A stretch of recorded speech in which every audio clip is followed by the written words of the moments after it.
Video ini disponsori oleh Digimon Remake. Sebelumnya, gue pengen cerita dikit hubungan gue sama Digimon ini. Dari bocah, gue demen banget sama animenya. Bahkan waktu itu, gue sampai bela-belain beli kaset VCD-nya anjir. Nah, saat ini gue dapat kesempatan buat ngepromosiin game adaptasi dari anime masa kecil gue itu. Digimon Remake ini adalah tipe game RPG strategi, yang sistem mainnya mungkin dilihat dari video gameplaynya aja, lu pasti udah pada ngerti. Jadi pas lu pengen battle, lu tinggal nyusun formasi party yang diisi sama para Digimon pilihan lu. Digimon itu bisa lu dapetin dari gacha ataupun reward. Tipe Digimonnya ada macam-macam, dari fresh sampai mega. Dan perlu lu tahu, game Digimon Remake ini terbilang game baru, jadi masih dalam tahap pengembangan. Nah, berhubung channel gua bukan channel gaming, jadi buat masalah visual atau saran apa aja yang bisa lu dapetin dari ini game, lu bisa langsung cek aja sendiri. Link downloadnya ada di deskripsi. So, silahkan main ini game, buat sekedar iseng ataupun nge-support distrik anime. Entah itu karena masalah mental, trauma sampai pengaruh lingkungan, seseorang kadang ngebentuk sebuah kepribadian lain demi ngadepin semua pengaruh negatif dari hal-hal itu, dengan alasan biar jadi lebih kuat secara mental lah, atau bahkan lebih berani.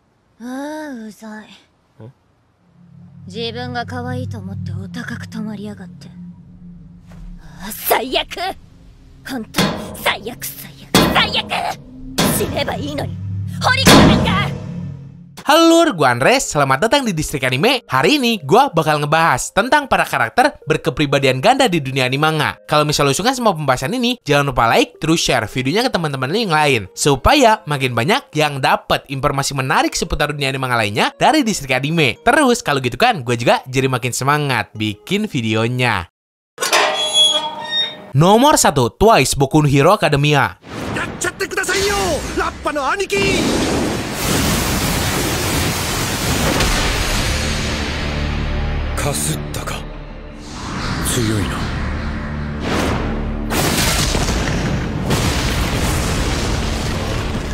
Bernama asli Jin Bubaigawara, salah satu anggota League of Villains yang sekarang berubah jadi Paranormal Liberation Front. Si Twice ini adalah salah satu dari 9 letnan pemimpin pasukan di organisasi jahat itu. Doi ini bisa dibilang punya kepribadian yang unik. Kalau biasanya kan, orang yang punya kepribadian ganda pasti cuma salah satunya doang yang muncul. Nah, kalau si Twice, kepribadian lainnya itu sering banget bentrok. Doi secara konstan debat sama dirinya sendiri, yang bikin si Twice ngalamin krisis identitas.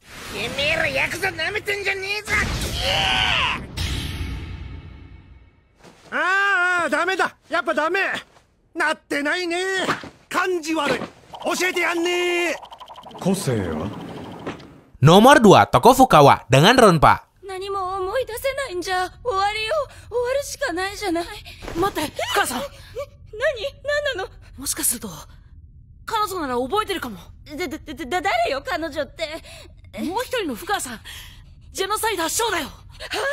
Seorang cewek yang punya bakat literasi super. Bakat itu bikin si Toko jadi seorang sosok yang jenius di bidang karya sastra. Sayang, karena pas masa kecilnya Doi sering banget jadi target bulian, si Toko punya kekurangan kalau nyangkut masalah hubungan sosial. Doi lebih sering ngejauh dan kagak berbaur sama teman sekelasnya yang lain. Nah, lain ceritanya sama kepribadian Doi yang lain. Seorang sosok yang punya julukan Genocide Show. Tiap si Toko bersin, Doi pasti berubah jadi sosok dirinya yang satu lagi ini. Si Genocide Show ini adalah seorang pembunuh berantai yang punya bakat pembunuh super.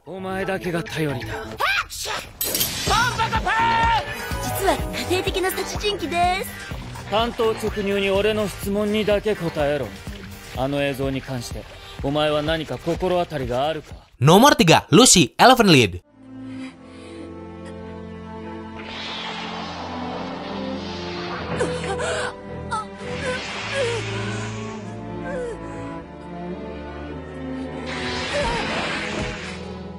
Jati diri aslinya adalah seorang cewek bernama Kaede, seorang bocah yang dari kecil udah ngerasa depresi, frustasi, terhina, dan udah pastinya sering banget dibully. Doi ini dianggap sebagai anak aneh karena punya tanduk yang tumbuh di kepalanya. Sampai suatu ketika, anak-anak lain yang ngebully dirinya ngebunuh anjing yang si Kaede sayang. Pada akhirnya tuh bocah berubah jadi sosok bernama Lucy yang ngebunuh semua anak-anak yang ngebulinya itu dan punya rasa benci mendalam terhadap manusia. Terus udah gitu, Doi juga punya kepribadian lain sebagai orang yang cuma bisa ngomong new.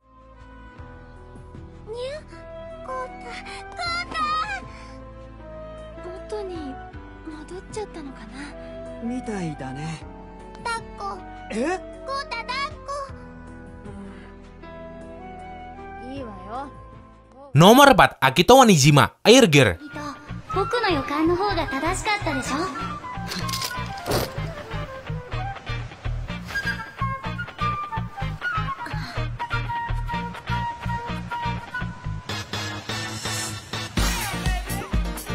この人は鳥。 Ada Akito, Agito, sama Lin Wanijima. Yap, bener banget. Orang ini punya 3 kepribadian dalam satu tubuh. Pertama, Akito, seorang sosok yang penyayang dan pemalu. Kemudian, Agito, sosok termuda dari semua kepribadian. Doi ini punya sifat yang berbanding terbalik dibanding si Akito. Tapi meskipun gitu, Doi punya mental yang jauh lebih lemah. Karena si Agito ini ternyata yang nyiptain sosok si Akito demi ngatasin stres atas tanggung jawabnya sebagai Feng King. Terus ada kepribadian yang terakhir, yaitu kepribadian bernama Lin. Sebuah duplikat dari kepribadian ibu si Akito sama si Agito. Nanda? Kono tondemone sakki. Masaka chikaku ni hoka no ou ga.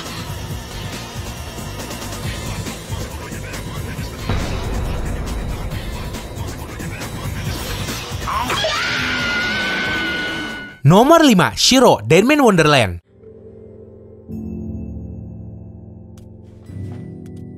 Rule? シロ、おやつは1日1回って決まってるけど2回食べるよ。嫌ならガンタも守んなきゃいいのに。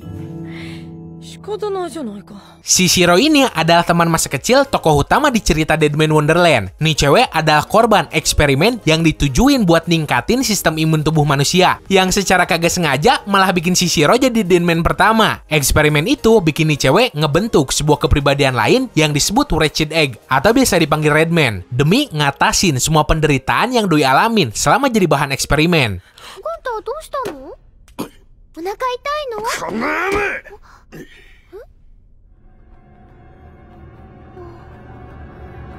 思い出すぜ、あのおバカ女優の潰れた顔よ。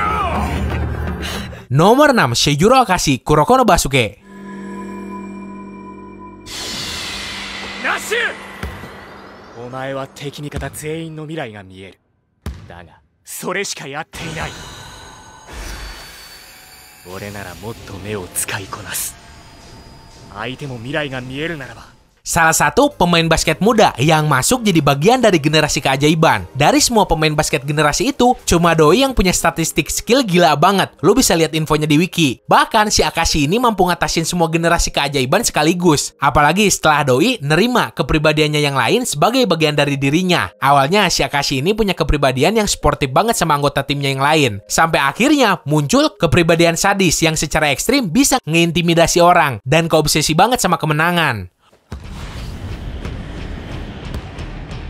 俺と同じ目。こいつ今なんて。同じ目。まさかエンペラーアイト。だが勘違いするな。 Nomor 7, Cavendish, One Piece.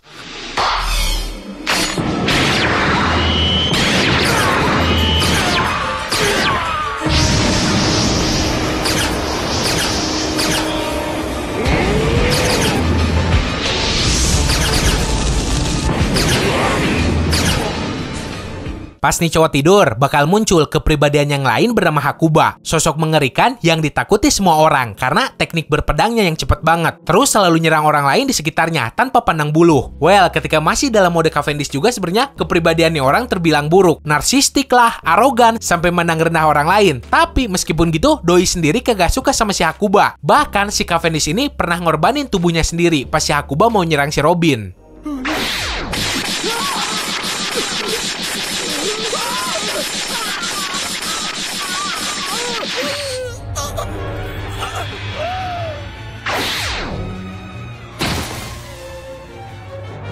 Nomor 8, Hatsuharu Soma, Fruit Basket. お山の大将気取ってんなよ、クソ野郎。おいハル、それじゃ聞かせていただくけどよ。ネクタイ締めてりゃカツアゲしねえのか、ピアスしてなきゃいじめをしねえのか、髪が黒けりゃ人殺さねえのかよ。何様のつもりだてめえ。神様か。 Biasa dipanggil Haru, Doi punya dua kepribadian putih sama hitam. Yang satu periang, yang satu provokatif. Dua kepribadiannya ini bisa terbentuk karena berkaitan sama roh zodiak lembu atau sapi yang Doi punya. Makanya terbentuklah kepribadian Yin sama Yang. Tapi sebenarnya si Haru ngebentuk kepribadian hitamnya itu demi ngatasin masa kecilnya yang sering jadi bahan bulian. だからうるさいって。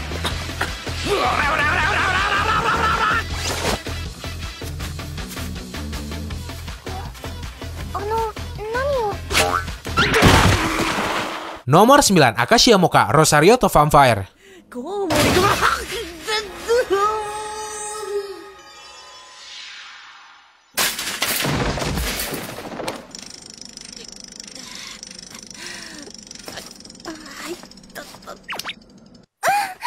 Seorang cewek vampir yang bisanya cuma ngecupang nyedot darah manusia yang nyasar ke Akademi Para Siluman. Tapi lain ceritanya sama sosoknya yang lain. Ketika salib di kalungnya ditarik sampai lepas, sosok bernama Uramoka bakal muncul. Doi jadi seorang cewek yang kuat banget. Sebenarnya Uramoka inilah sifat asli si Moka. Tapi entah kenapa segel salibnya itu malah nyiptain kepribadian sebagai cewek yang kagak ada gunanya sama sekali.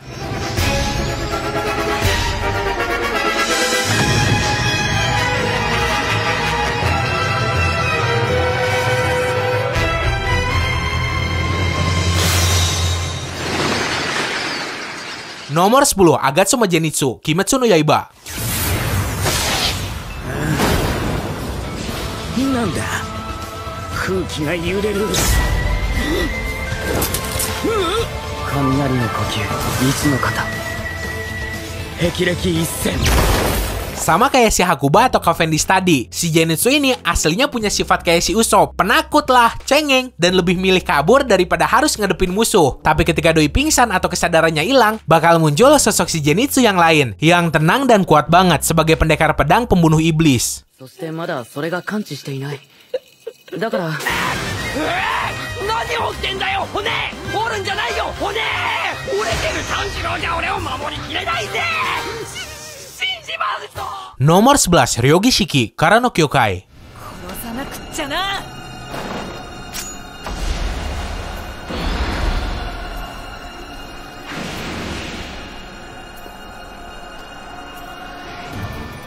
Rata-rata, anak yang lahir di keluarga Ryogi pasti semuanya cowok. Dan sedari kecil udah kerasukan semacam kepribadian ganda di jiwa mereka. Tapi beda sama Shiki. Doi adalah seorang cewek yang kagak bisa nyiptain kepribadiannya yang lain. Sampai akhirnya muncul konsep kepribadian Yin sama Yang di dirinya. Ada sosok Shiki yang berjiwa cowok dan punya sifat membunuh yang tinggi banget. Dan sosok Shiki berjiwa perempuan yang ya sifatnya masih dingin sama sadis juga. Cuma Shiki yang versi cewek ini masih punya akal sehat.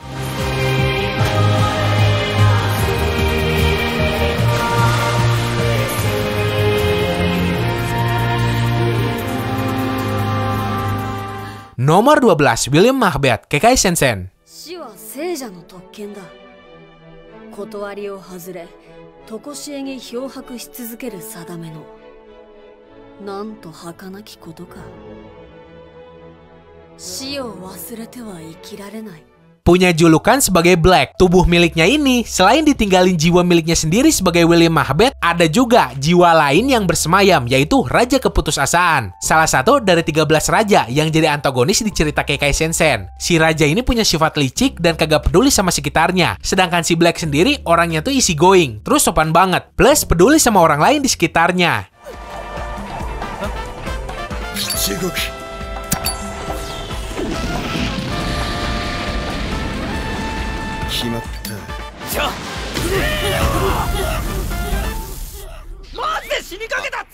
Nomor 13, Kaneki Ken, Tokyo Ghoul.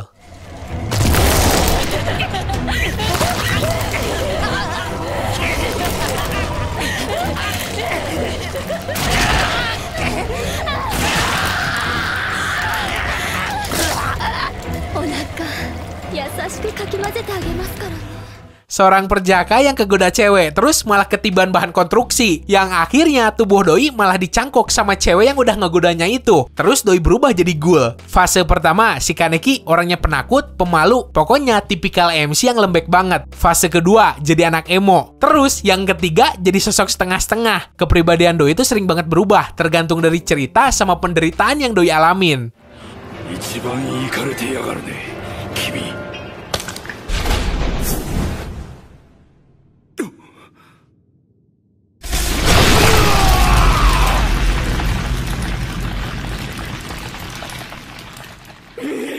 Nomor 14, Vinegar Doppio, JoJo's Bizarre Adventure. どこだ？なんだよ、あるじゃねえかよ、自動車電話がよ。もしもし、はい、ドッピョです。 Antagonis yang muncul di Ogonokaze. Sebenarnya meskipun Doi jadi antagonis, sifatnya tuh friendly banget, polos, jujur sama sedikit penakut. Doi ini punya halusinasi nganggep objek di sekitarnya sebagai telepon yang Doi pakai buat komunikasi sama kepribadian yang lain bernama Diavolo. Sosok pria yang diketahui sebagai pemimpin atau bos geng Passion. 近づかない。